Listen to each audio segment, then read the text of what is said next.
नमस्कार साथियों, मैं अनीता श्रीवास्तव आपका हार्दिक अभिनंदन करती हूँ।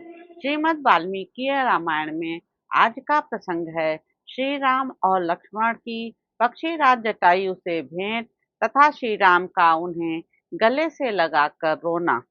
भगवान श्री रामचंद्र जी सब वस्तुओं का सार ग्रहण करने वाले हैं। अवस्था में बड़े होने पर भी उन्होंने लक्ष्मण के कहे हुए अत्यंत सारगर्भित उत्तम वचनों को सुनकर उन्हें स्वीकार किया। तदंतर महाबाहु श्री राम ने अपने बढ़े हुए रोष को रोका और उस विचित्र धनुष को उतार कर लक्ष्मण से कहा, बस अब हम लोग क्या करें, कहाँ जाएं? लक्ष्मण, किस उपाय से हमें सीता का पता लगे, यहाँ इसका विचार करो। तब लक्ष्मण ने इस प्रकार संताप पीड़ित हुए श्री राम से कहा, भैया, आपको इस जनस्थान में ही सीता की खोज करनी चाहिए। नाना प्रकार के वृक्ष और लताओं से युक्त यह सघन वन अनेक राक्षसों से भरा हुआ है। इसमें पर्वत के ऊपर बहुत से दुर्गम स्थान, फटे हुए पत्थर और कंदराएं हैं। वहाँ भांति भांति की भयंकर गुफाएं हैं जो नाना प्रकार के मृग गणों से भरी रहती हैं। यहाँ के पर्वत पर किन्नरों के आवास स्थान और गंधर्वों के भवन भी हैं। मेरे साथ चलकर आप उन सभी स्थानों में एकाग्रचित हो सीता की खोज करें। जैसे पर्वत वायु के वेग से कंपित नहीं होते हैं, उसी प्रकार आप जैसे बुद्धिमान महात्मा नरश्रेष्ठ आपत्तियों में विचलित नहीं होते हैं। उनके ऐसा कहने पर लक्ष्मण सहित श्री रामचंद्र जी रोष पूर्वक अपने धनुष पर छुर नामक भयंकर बाण चढ़ाए वहां सारे वन में विचरण करने लगे। थोड़ी ही दूर आगे जाने पर उन्हें पर्वत शिखर के समान विशाल शरीर वाले पक्षीराज महाभाग जटायु दिखाई पड़े, जो खून से लथपथ हो पृथ्वी पर पड़े थे।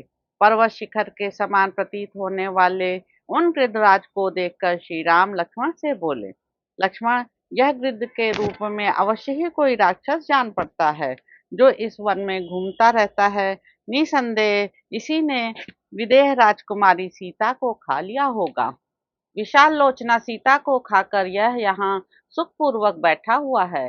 मैं प्रज्वलित अग्रभाग वाले तथा सीधे जाने वाले अपने भयंकर बाणों से इसका वध करूंगा। ऐसा कहकर क्रोध में भरे हुए श्री राम धनुष पर बाण चढ़ाए समुद्र पर्यंत पृथ्वी को कंपित करते हुए उसे देखने के लिए आगे बढ़े।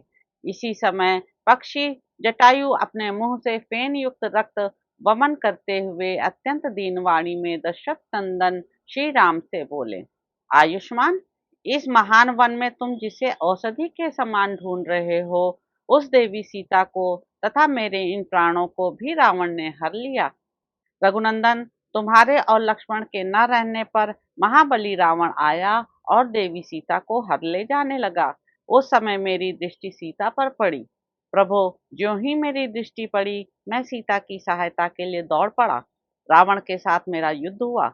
मैंने उस युद्ध में रावण के रथ और छत्र आदि सभी साधन नष्ट कर दिए और वह भी घायल होकर पृथ्वी पर गिर पड़ा। श्री राम, यह है उसका टूटा हुआ धनुष, ये है उसके खंडित हुए बाण और यह है उसका युद्ध उपयोगी रथ जो युद्ध में मेरे द्वारा तोड़ डाला गया है। यह रावण का सारथी है जिसे मैंने अपने पंखों से मार डाला था। जब मैं युद्ध करते करते थक गया, तब रावण ने तलवार से मेरे दोनों पंख काट डाले और वह विदेह कुमारी सीता को लेकर आकाश में उड़ गया। मैं उस राक्षस के हाथ से पहले ही मार डाला गया हूँ, अब तुम मुझे न मारो।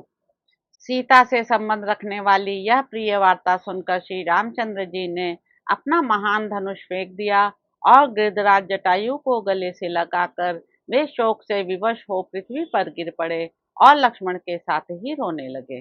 अत्यंत धीर होने पर भी श्री राम ने उस समय दूने दुख का अनुभव किया।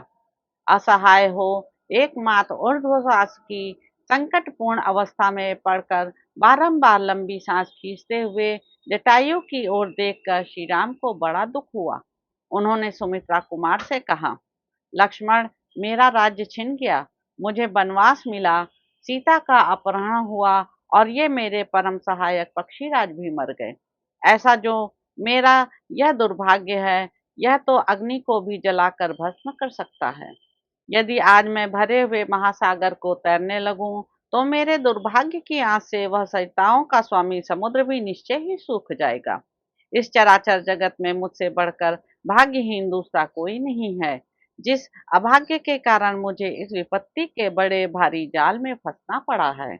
ये महाबली गिरिराज जटायु मेरे पिताजी के मित्र थे, किंतु आज मेरे दुर्भाग्यवश मारे जाकर इस समय पृथ्वी पर पड़े हैं। इस प्रकार बहुत सी बातें कहकर लक्ष्मण सहित श्री रघुनाथ जी ने जटायु के शरीर पर हाथ फेरा और पिता के प्रति जैसा स्नेह होना चाहिए वैसा ही उनके प्रति प्रदर्शित किया। पंख कट जाने के कारण गिरिराज जटायु लहूलुहान हो रहे थे। उसी अवस्था में उन्हें गले से लगाकर श्री रघुनाथ जी ने पूछा, तात, मेरे प्राणों के समान प्रिया मिथिलेश कुमारी सीता कहाँ चली गईं? इतनी सी बात मुंह से निकालकर वे पृथ्वी पर गिर पड़े। तो इस प्रकार साथियों, अरण्य कांड में निहित 67वां सर्ग यहाँ पर समाप्त होता है। इसके अगले अंक में आप जानेंगे कि जटायु का प्राण त्याग और श्री राम द्वारा उनका दाह संस्कार। मेरे YouTube चैनल संवाद विद अनीता को लाइक करें, शेयर करें, सब्सक्राइब करें। धन्यवाद साथियों।